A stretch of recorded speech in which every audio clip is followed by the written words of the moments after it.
Welcome back. It's Tuesday, so you know it's time for all of that lunchtime good fun that we have. So, listen, I want to ask you a question. Is it possible that you may have something in common with Disney, Airbnb, Uber, LinkedIn, IG?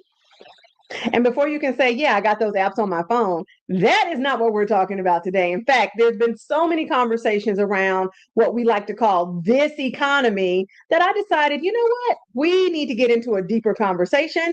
And y'all, I even bought a guest. So get excited because we're about to get into this.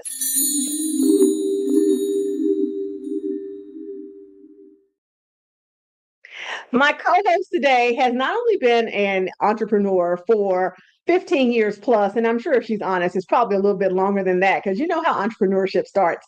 First, it's a little bit incidental, then it sometimes it's a little accidental, and then we get really intentional. Surely. But nevertheless, she has been an event professional and entrepreneur for the last 15 years. She's also the host, and you know I'm going to love this, of the Hustle Free Entrepreneur channel on YouTube. And I cannot wait to have this amazing conversation about this economy and what you can do about it with Jesse Gary. Let's get Jesse G up on the stage. Hey, yes. Thank you so very much for having me as a guest. And it's funny when you said that, it's like it's probably been longer than 15 years, and I had to think about it. It's like, to be truthful, like I've always had a business since I was a junior in college, and I was doing plus size modeling and entertainment for about 15 years. So yeah, I've been doing it for a couple of decades at this point, which is kind of hilarious when you, I mean, it's great, but it's hilarious about, especially with us having a conversation about economy through each one of those decades, essentially. I've seen a good amount of impact on the economy from a small business owner perspective. So I'm super excited about this conversation today. Absolutely. I want to make sure everybody knows. Make sure you check her out on YouTube. And are you on any other platform? I Yeah. always see you on YouTube, so I just want to make sure. Yeah, I'm on YouTube, I'm on TikTok, as well as on LinkedIn as well. And if you just spell it Jese and then Gary, Gary, literally there's no one else. Like mine is pretty unique, so you don't, it's easy to find me anywhere. Oh, okay. Sounds like a plan to me. Give me Mhm. 1 second. I feel like something's going nuts over here. Can you hear me okay? Yeah, I can hear you perfectly fine. So, all right, great. All right. You know, it's raining here, and you know how rain and Wi-Fi love to get along. They don't. At So, oil and anywho, vinegar, oil and um, water. right? I'm like, please don't kick me off of StreamYard today. Before we get too far into this, though, I really want to remind you guys because you always ask if you really love my glasses. Remember, you can check out buymyzennies.com because I love my glasses too. And people always ask. So I'm just like, here you go, knock yourselves out. So, nevertheless, everybody's talking about this economy, and you have to drag it Mhm. out like, oh, and this economy, this economy, this economy. And, you know, I'm curious as a business owner, do you feel like what do you feel business owners are wasting their time on as it relates to this economy conversation? I think some of the time is wasted on not adapting. And I think too, there's a huge disconnect as to the waves of the natural economy and actually being present to the ebbs and flows of it. So what happens is that a lot of times entrepreneurs can get so stuck into like, oh, I thought this was going to be this other way, or kind of get so overwhelmed by what's happening instead of like stepping back and looking at like, how can I pivot? What are some of the solutions I can provide? What are some of the things that I can do to still keep myself afloat? Because ultimately, of entrepreneurship, it comes down to being innovative at any time. And so like I often try to remind people, like, think about blockbusters. I love my blockbusters card. I would say beside between my library card, my other first card I had was my blockbuster card as a kid.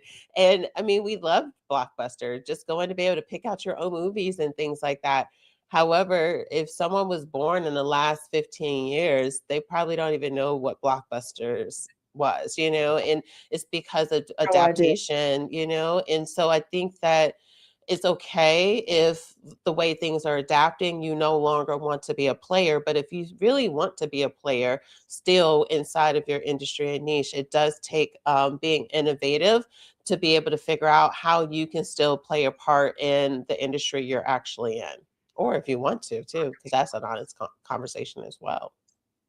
Well, you said something really interesting, and I'm trying to share this out. So I'm not disengaged, I'm multitasking. But because somebody will say, you weren't even paying attention. I was totally paying attention, and we're trying to share this thing out. You said something really interesting when you bring up Blockbuster, because I feel like Blockbuster really missed the mark on not only adaptation and that lovely word that everybody loves to use, the pivoting. Mhm. They really missed the mark when it came to just evolving. Because Mhm. word on the street is that they had an opportunity to be a part of what we now know to be, I think, Netflix Yeah. or Redbox, one of the two, and they decided nobody's going to buy into that. Are you aware of that story? No, I think I've heard something about that. And I mean, because even Redbox has gone in a different way. And I think that sometimes what happens too is like, yes, people can miss out on opportunities to potentially pivot along in the industry because they could have, let's say someone's like, you know what, maybe we should start having boxes, and they could have.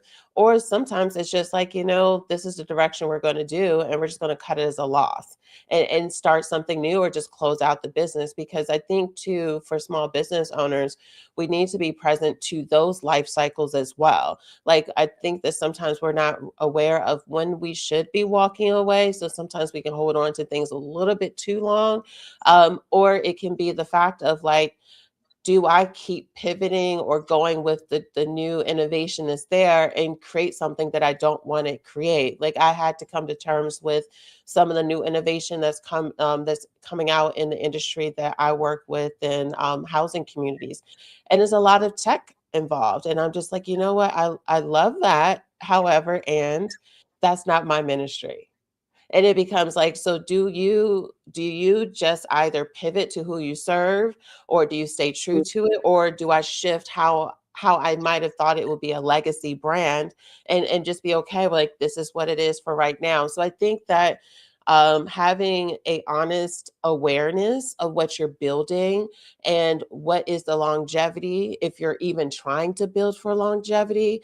Because if you are trying to build towards longevity, when things are happening in the economy, then you do have to adapt. You do have to innovate. You do have to be able to think in the space of not, oh, this is how we did it 10 years ago. We're going to keep doing, no, because like how fast things are moving, if you're doing things the same exact way that things were being done 10, 15 years ago, it's not going to keep you at the market share you really want to have, or the recognition that you're wanting to have. So I think one of the key parts is just really an entrepreneur being honest about like, what are you building, so that when things are shifting in the economy, that you can just be honest about like, how how do I want to actually handle these changes? See, I think you're asking, small business owners. Well, let's talk about. Well, I'll talk about that tomorrow. But there's a difference between a small business owner and an entrepreneur, and learning that was so eye-opening, right? But I think Mhm. what you're talking about are the conversations that entrepreneurs have. That would be Mhm. my furry son if you hear him jingling, and versus small business owners, because I think what happens oftentimes is that the small business owner is operating out of their skill, they're operating out of their Mhm. talent, they're operating Mhm. out of their desire. They're Mhm. not having the conversation that you just talked about Yeah. regarding the market. Yeah. They're not. They're just saying, hey, I do this good. I should Mhm. offer this and I should get Mhm. paid for this. And then the Mhm. market may, in the beginning, say, yes, we love what you do. Yes, we're going to pay you. But then the market shifts. I know that Yeah. I have encountered at least two business owners that during the pandemic, they were riding high because Yeah. they were e-com. All we did was sit in the house and buy stuff. I don't know about Mhm. you, but I Yeah. know the doorstep was like piled high with packages and whatever. And so Mhm. as the world opened up, they ceased to be novel Yes. and then started to have more of a existential crisis Mhm. around, oh, why this isn't selling versus having a deep, I wouldn't even say that it's about inner work and healing, but having a deeply strategic conversation with, okay, this is what we were doing in Mhm. this part of the business life cycle. And Yeah. this is how our consumers were moving. And now our consumers are moving differently. And, asking the question, how do we adapt to this? How do we Mhm. ensure that we keep our market share? Like having those conversations. But I think so often, the business owner, the founder, even the entrepreneur take things personally Yeah. instead of taking them from the vantage point of, hey, the market has shifted. Mhm. Hey, we're not novel anymore. That I think when the novelty wears off, that's when either the opportunities arise or the Yeah. bottom is going to drop out of this thing, right? I'm sure you've Yeah. I'm sure you've experienced that. Oh yeah, and so even when I say small business, I'm actually even talking about SBA standards. And there's so many different levels of entrepreneurship, and I think that some people get into entrepreneurship out of the skill, something they like, and some out of desperation or need, because we have to be really honest about what's happened just in the last 6 years, where we had the pandemic. Now we're going through, like, I think they've been trying to keep us from a recession, but we've been in one for some time, and they haven't been trying to really allow us to go through those flows because it's always been known, like every 10 years we're going to be having like some type of recession, depression kind of situation. But what they've been trying to do is band-aid it so that we aren't feeling it instead of allowing us to go through it. So I feel as if they've been prolonging it more than what could have actually helped us as a society and as a social economic stance. But I do feel that a lot of entrepreneurs, they're getting into it not with a true understanding of what it takes to be an entrepreneur. And I've had to come to terms with the fact that uh, things that the conversations we're having, the discussion around where things are in our stages of entrepreneurship, understanding the ability to pivot, those things are they're not necessarily high level, but the reality is that people are getting into it for either fun or money, and not really thinking to themselves, I really want to learn how to run a successful business. They say such things, but they're not taking on the time to learn from others, to learn from what actually is a healthy structure for a business and what's a realistic, because I feel that people really got into it think like, oh, everything's going to happen overnight.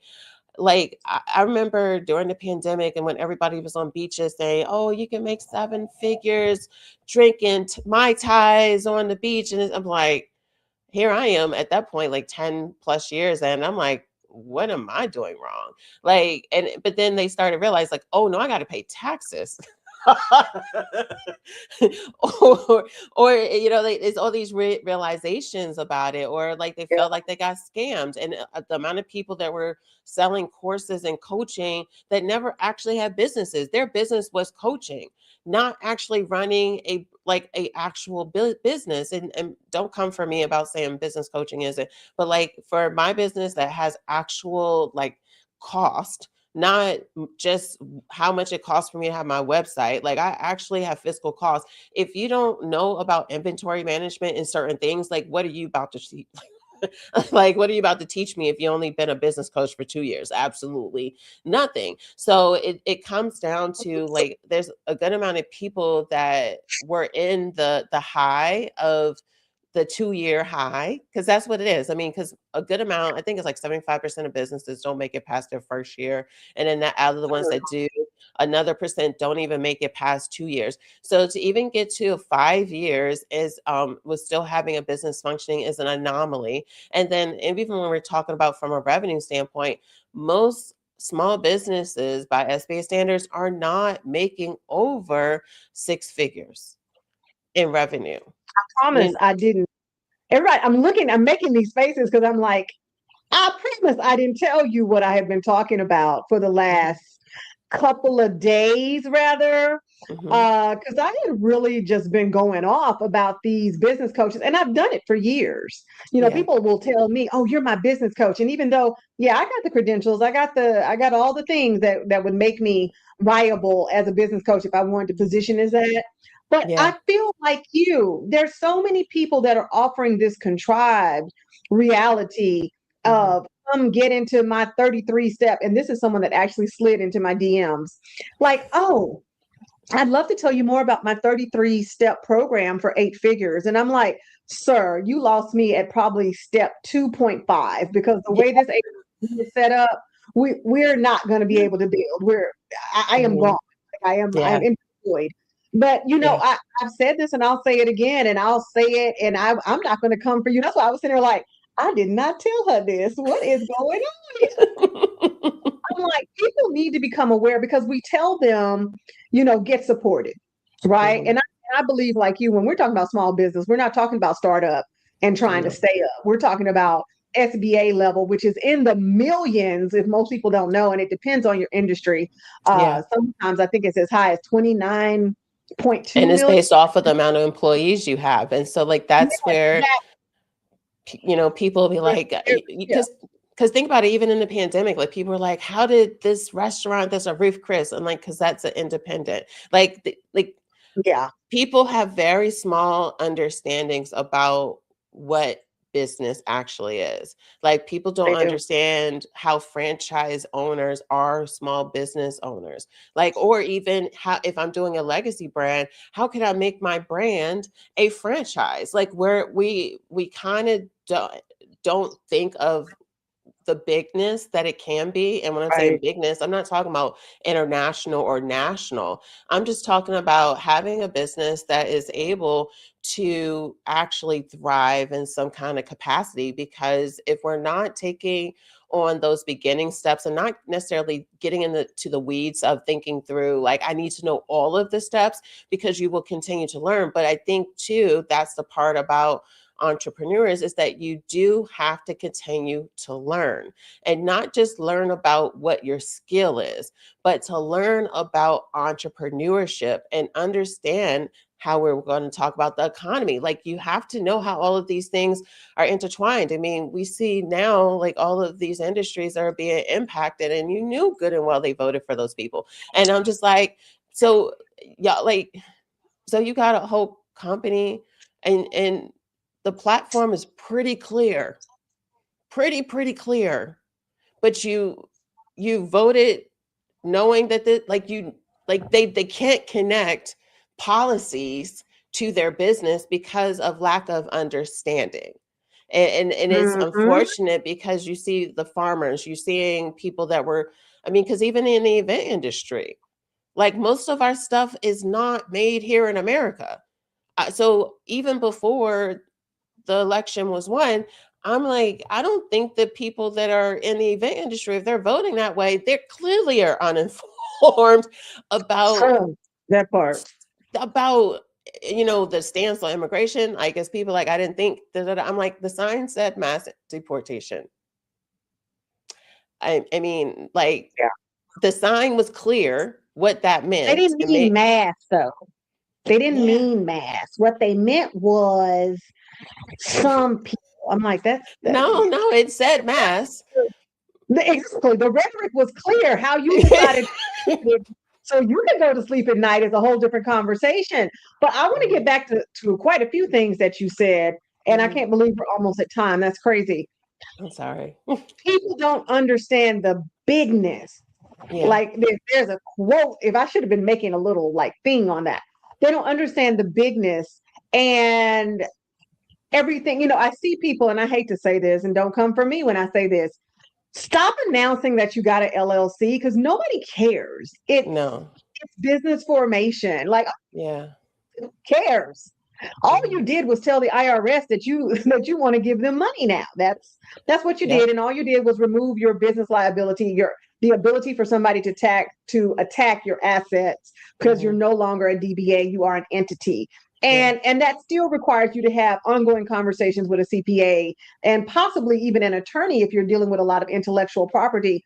And I think what you said earlier, you said the conversation that we're having is not high level. And in my head, I was thinking, but it is an elevated conversation and it's Mm. not a glamorous conversation. And Yes. I think the reason why you have these people who can be allegedly business coaches for 2 minutes because they showed you some red bottoms and jumped into, I'm not going to say that, and jumped into a Mm-hmm. luxury vehicle, because I was about to say something crazy. And it's like, if that's the only litmus test, if that's the only litmus test, that doesn't mean anything, No, it doesn't doesn't. mean anything. And I think the challenge that I see on and on, especially in communities of color, is that we are so excited to see our own. And I didn't say this, another creator, I believe it was King of Reed, said this.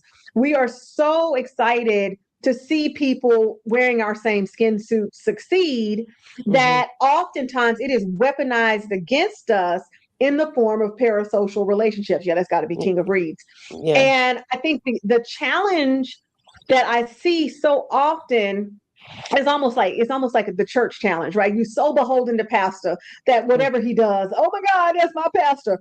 But it's like, are you paying attention? Mm-hmm. And if you're not learning, if you said the policies, if you cannot learn how policy impacts profits, I have a really good friend that's all they do is they watch Bloomberg and NPR and the lower third on Mm-hmm. various networks. If you're unwilling to learn about the environment and the system that you're operating in, you are dooming yourself to, as I Mm-hmm. always say, evolve or unalive.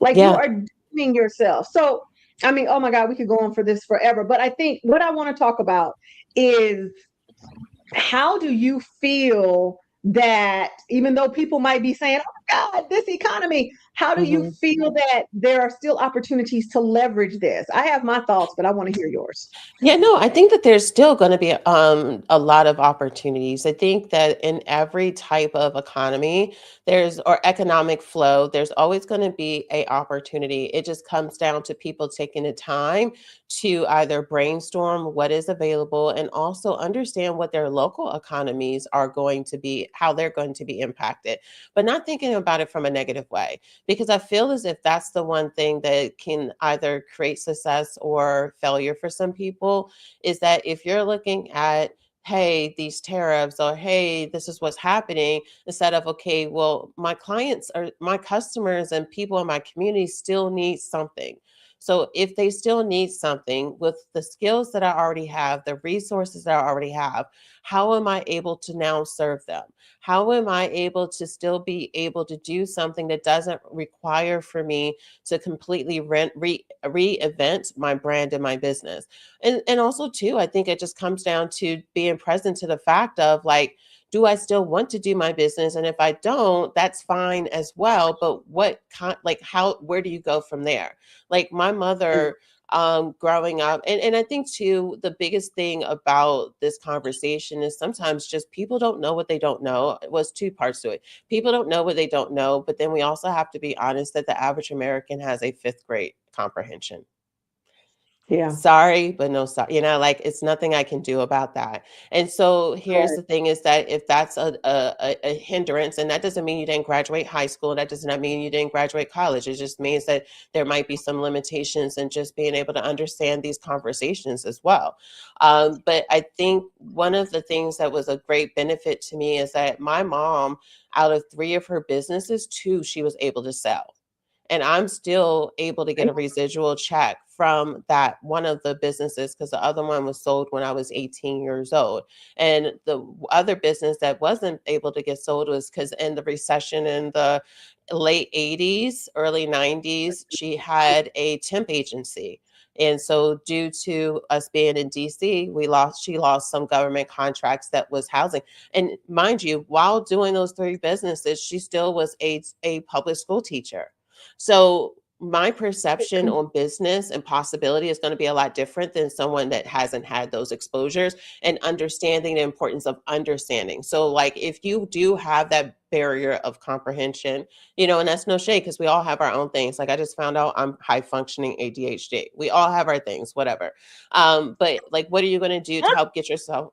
Yeah, I'm high functioning. So it's like if that's not your thing, well, whatever it is, like it's time to like, how do you get past that? And then the second thing is getting yourself around individuals that you can learn from.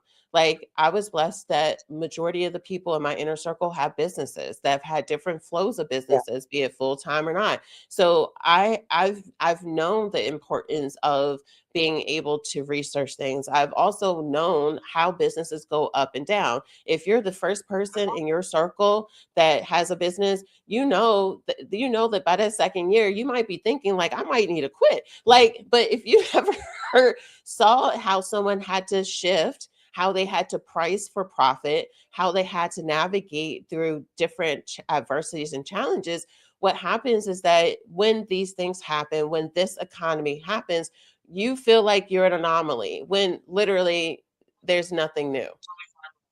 It's just different fonts Exactly. of the same thing. Exactly.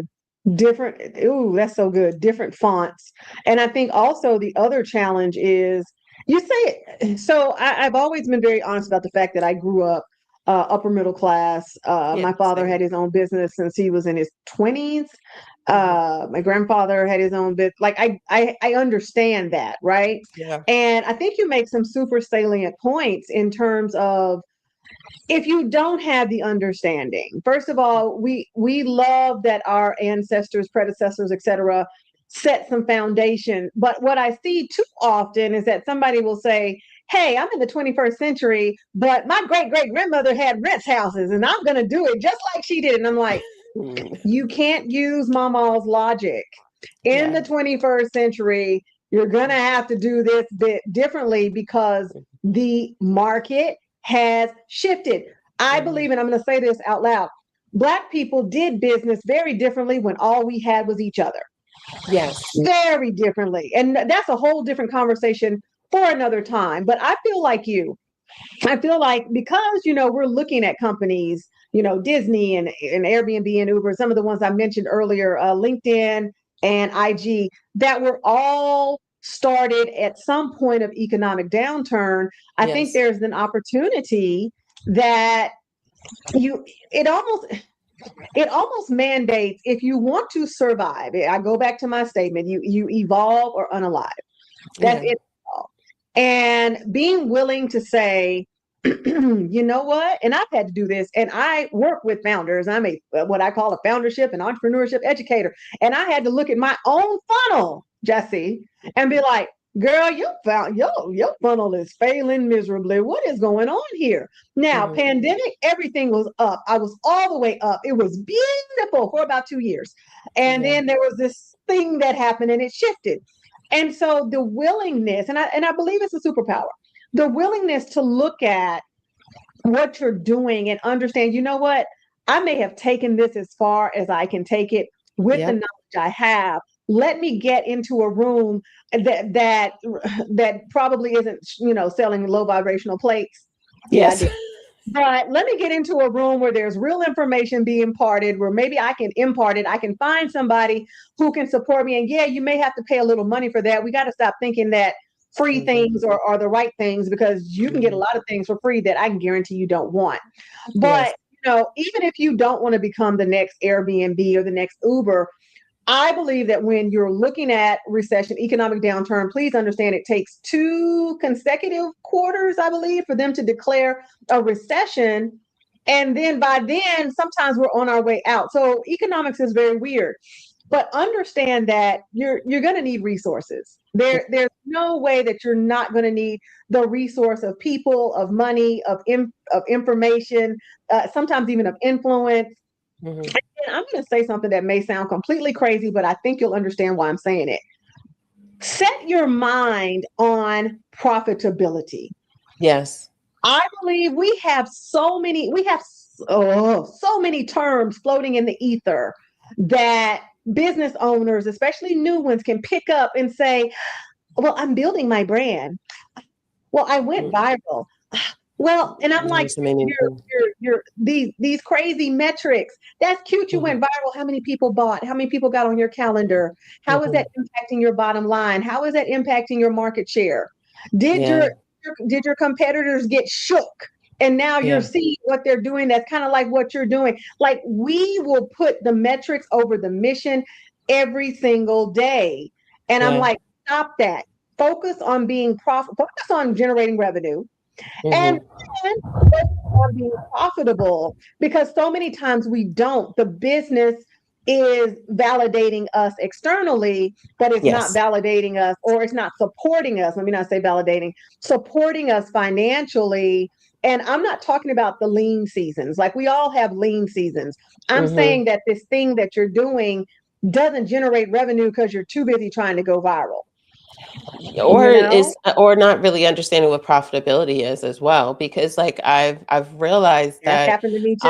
Yeah, I've it's met just people. that, yeah, it's like they're just getting things coming in but they have no clue what's coming out. It's because there's a lot of people that just work under operate underneath that thing, that thought that I'm not good with numbers. I just feel like I always got money there, but not realizing, what's really going on. They're While not you're thinking mad, of or you're like, efficiency, I sold 20. Why am I poor? Yeah, like Uh, understanding efficiency. Like I've been doing a series on my TikTok that's like, how many bookings do you need to get to be able to pay your salary? And like I had a client that I did her mm-hmm. breakdown, and because she lives in California, and she's like, oh, I want to be able to make, it was like maybe like 125, 150K. I mean, which is still not like luxury, in California per se, especially with two kids and a husband. And so when we did the numbers, it was like going to have to be with her, what her operating costs were, for her to put money aside for profit, which was only going to be 5%, for her to pay her salary, for her to cover the taxes that would be expected on the gross profit that she would be making. She would have had to do like 120, 130 events a year. And she's like, yeah, that doesn't sound, what I want to do. But often what was happening is that people don't, when we're talking about the economy, people don't know how much it costs to run their business. They don't know how much it costs for their services. They don't understand like how much is how to improve their efficiency, so that if you only have X amount of hours in a week to do your service, but you also need to be doing the back of office work, how are you able to price at a point that you can ever pay yourself a decent salary? Because I feel that if we're just like, oh, six figures, if we're just saying you have absolutely no operating costs, which tells me you don't have a website, which tells me you haven't registered your business, you're going to have some kind of operating costs at some point. And people don't know what that number is. So let's just say you're sitting here thinking like, oh, I made 100K. Uncle Sam's going to take at least 20K of that. So like you need to be present to all of these costs that are a part of how you run your business, and understanding like, with how I'm currently doing things either efficiently or inefficiently, is it still possible for me to still do the service I want to do, at the quality I want to do it, with the time capabilities I have? Because, yeah, you can always hire people, but then that means your operation costs go up. So if you're not Yeah. present to how each and every one of those components plays a impact in your business profitability, it really will close more businesses than most people be aware of. And I think that what's important in this time period is that if you're not paying attention to it effectively, April 2026, I would definitely say you're not going to be around. And this is not being that negative. This is being very matter of fact. You will not be around in April 2027. It's absolutely no way, because how things are creeping up. Like today, I just had McAfee take out, just for my yearly antivirus, $170 just for one of the many subscriptions that I Oh have. my So God. we're out here saying like, and in Windows, when you update that every year, that's another. So just in my laptop Just in the operating tech. functionally, that's Yeah. $300 for me to use the exact same computer that I haven't bought new. So it's like we Hmm. have to understand all of these components, because the economy is going to do what the economy is going to do. But ultimately, you have to look at, okay, how do I want to continue moving forward? Because it's okay to close businesses. Like I had said at the end of last year, I was like, we're going to see at the end of Q1 of 2026, a good amount of businesses are going to close doors because they were going to use Q4 of 2025 to analyze which locations were profitable and which ones weren't. And so for them to keep their doors open, they have to let go of some of these locations. I'm like, because that's a survival mechanism. And some companies are going to Mhm. just be like, you know what? I'm tired of just surviving. And they're just going to close it. They're still bringing in money. They still have people buying their supply, their items and their products and services. But they're just like, I don't want to almost bastardize what we do just to stay open. And that's okay as well. And some people are like, no, we're going to restructure, we're going to do efficiency, we're going to make sure our operations are leaner, we're going to look for different ways to source. And just how a corporation is thinking, small business owners have to think that way, especially if you want to get through these times, because things are going to continue. Like, we haven't even really felt the repercussions to a bulk of the stupidity that's been occurring right now. And so Absolutely. like, if you aren't present to how this stuff is going to rock, like, think about with how gas is going up. People aren't thinking about the transit and transportation. They aren't going to keep, like, absorbing that stuff. And even with the corporations that were paying the tariffs, they're going to get a refund. That's not going to come to consumers, and chances are prices still will not go down. They're That- paying that, we as consumers are still paying it, so they're like, well, we might as well keep paying it and not have to worry about. They're not going to backslide, never in mankind. yeah. In capitalistic America, as someone said, you know what, people are paying $2, but you know what, now is only going to, we can really only charge 150. We're going to do 150. No, they're going to keep charging $2. So we have to, as business Yeah. owners, be present to what are those factors and making sure that we're making the proper adjustments inside of our business. And then two, if you do close your doors, like, I've been debating on doing it myself with my event business. I was like, if I start another business, I want it to be something unsexy, because I literally do not care. Like, I'm like, Right. I don't need it to be fancy. I just need it to make sense mathematically. I need it to Yeah. be profitable. I'm like, I'm 45 years old, so I need this to be something that I can do for the next 20 years and be cool with it. In my family, one of my family, my aunt, she has a funeral home and she's had it for almost 50 Like years. So, that. and I was Yeah. like, I've been thinking about it. And so I talked to her. I was like, I'm thinking about getting into the funeral business. And she's like, you can do, I think it'll be great for you. She's like, there's always going to be people and there's a big need.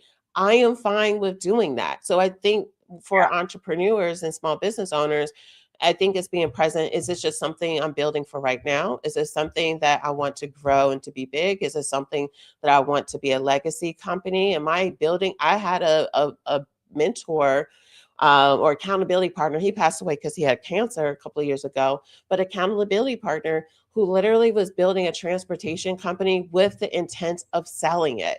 And I do think that more Oh, people of absolutely. color needs to, like, we need to have those conversations, because what's happening is that we're either burning out of our business or we're dying with our business, and we're not Mm. even thinking, like, because we can't sell it because we haven't built any structure, we haven't built any processes so that someone can actually buy it from us, because it's so reliant on us that when the person dies, there's no way for the business to continue going. You're So right. I think that there's so many components that I wish more conversations were occurring inside of our community so that we are able to build businesses. I mean, like, my mom, she was diagnosed with terminal cancer in 2018. And because of how she built her business, like, someone that was a parent that already had some experience, we were able to sell that business to her. And so I've been getting paid every month um, because my mom built that business knowing that at some point she would want to have it continue on. So that business is still continuing, even though my mom has been gone since 2018. Like, Mm. there's all kinds of options here for entrepreneurs, but if we are just like, this economy, this president sucks, like, okay, cool, like, they're that's okay. Like, we can't do nothing about those things. You're right. But what you can I think do is my pivot. oh, I'm sorry, go ahead. No, go ahead. Yeah, No, go and ahead. I think my best. the thing I always say is the government is trash, get money. And, Yes. the sexy part of that is abundance is our activism. But I really believe the government's trash, get money. And Yes. it's been trash, and it's been trash for us for a while. But you Yeah. said something that I really want to go back to before we get out of here. And I hope this conversation was meaningful. I know some of you are watching it on various platforms, and you'll tell me later that you saw it. And I'm like, thanks. If you catch it on the replay, be sure to comment replay and make sure that you check out the Hustle Free Entrepreneur as well. But I think that the conversation, right? We always say we need to have the conversations, but I think a lot of the questions, if somebody is taking notes on this conversation, I want you to leave here and understand that these questions, okay, and we say it, we've already said it, these questions are not personal. Don't Yeah. take it personally. Those of us who have done this business thing, we've had multiple. I've had a business since I was 9. We have multiple Mhm. businesses, and as I always say, I've run quite a Yeah. few businesses and even run a few of my own into the Yeah. ground. And Yeah. that is the rite of passage in this thing, right? Um, but these questions, do I want to do this? Is this working out? Is this something I still want to do? They're not personal. These are not personal inventory of your worth as a human on this planet. And I want to say that before somebody starts to dig deep and starts to Mhm. feel badly. I'm a failure. You're not a No, failure. no. This may run its course. Product Yes. life cycle is like all the way from launch to decline. Decline is in the cycle. If Yes. you are okay, if your business declines, be okay with it. It's not a reflection on you. It could be Yeah. a reflection on some things you didn't know, some Yeah. people you aligned with. But like you said, you don't know what you don't know. And Mhm. so understand these questions are not personal, they're entrepreneurial. Yes. They're not personal. They in no shape, form, or fashion form who you are as a human. And then you take your lessons, scoop them up in a big, bucket or whatever, and Mhm. take them off to the next thing. Mhm. Learning, this is you learn from this. Like lament is going to happen. You're going to grieve. You're going to be like, oh my God, I Yeah. can't believe that's cool. You get 24 hours on that. On 25th Mhm. hour, you start moving forward, whatever that Pretty means. much. And I Yeah. understand, everything that you said, I really appreciate because it's so heartfelt. It's so genuine. There's an energy, and I'm sure somebody probably told you this. There's an energy of grace running through everything that you've shared. Like, give Thank you. yourself grace. Yeah. Don't use these things to berate yourself. I can hear it in Yeah. everything that you're saying. And as somebody who is a card carrying advocate for what I call hustle freedom, I'm always about that hustle free entrepreneur life. But anyway, we could talk all day. I want you to tell everybody what you have going on, where they can reach you, and where they can tune in. Yeah, so I have the Hustle Free Entrepreneur podcast. It's geared towards event industry business owners, but I also have Green Eyed Ambition YouTube channel where I talk about the unsexy things about running a service-based business. So anything from tech, understanding processes and flows, I do have that. And then also on TikTok, I do share really great tips. So like right now, I've been sharing about a lot of small business resources that are available in the United States. So if you're looking for just some conversation around things that people aren't often talking about, those are the things I actually like geek out on. So if you're just wanting to learn a little bit more because of your surrounding circle may not discuss those things, I would love to have you come and check out some of the videos or come and follow me on TikTok. And they look good. And I had to say, you almost made me lose my composure because you said I'm 45. And I was like, where is she 45? I know black don't crack, but come on now. It's like I literally had you pegged like late 30s, maybe, only because you've been doing business for 15 years and you said it Yeah. with such eloquence and the way you present yourself. Would I have to put you at like 30? But if I didn't know any of that, I would never have said 45. Okay, so listen, she can run a business and not be stressed out, checked out, and clearly, Yes. so you might need to listen to her. Okay, listen to her. Well, Jesse, thank you so much for hanging out with me. This has been an awesome conversation. Thank you. If you ever want to come back, you're completely welcome. And Yes, thank you. that's it for us today. Hope y'all enjoyed it. Bye. Have you been on a weight loss journey and the scale just isn't giving you the results you hoped for? Well, meet Thinner. an FDA-registered, all-natural, homeopathic approach that addresses the root causes of how to lose weight and keep it off, especially if hormones are an issue. If you're tired of all of the guesswork and doing it alone, scan the QR code for more info, and let's get you started today.